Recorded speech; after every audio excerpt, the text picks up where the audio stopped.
مامۆستا ئیسلامیەکان کە باسی ئەوت کرد کە بانگەوازی جیهاد دەکەن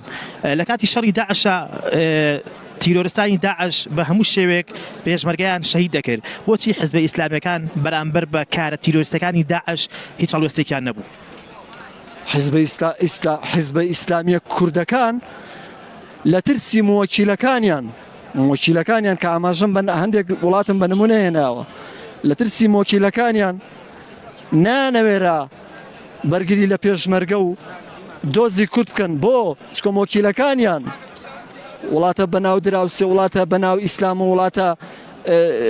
دەسەڵات خوازە وێرانکارەکان ئەنویست بەهۆی داعشەوە هەرێمی کوردستان لە ڕێگ و ڕیشە هەڵوەشێتەوە ئەو سەربەخۆیی کە هەیە و حکومڕانیە کوردی کە هەیە نەمێنێ داعش تێکی بە یعنی بە ئاواتەوە بوون داعش لە ڕێی وێرانکردنی هەرێمی کوردستانەوە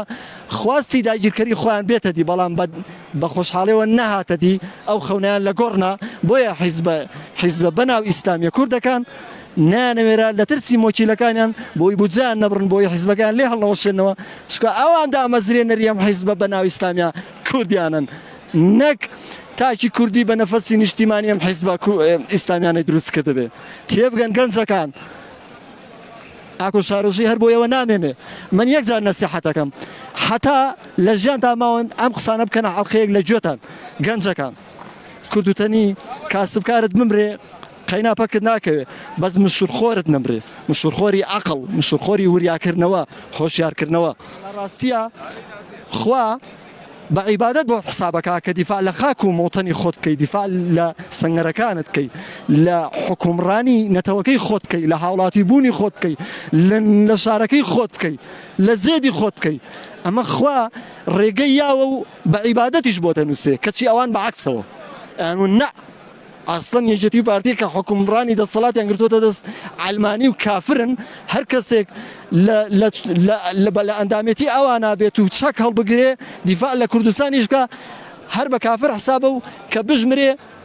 کە بژمرێ وەکو کافرێک گەمرێ نانەوت ئەمە شەهیدە لە پێناوی خاک و کوردستانە ئەستن ڕۆژێ دانیان پیانەنا یعنی حەقەتەکەیان نەک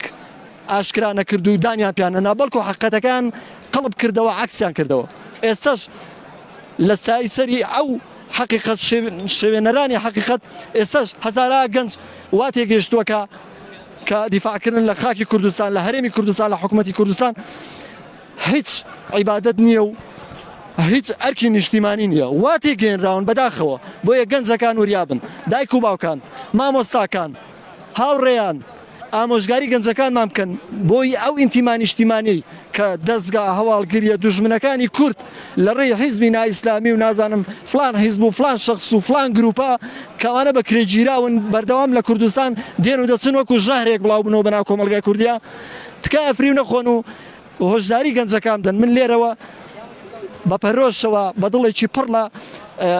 بە پەرۆشیەوە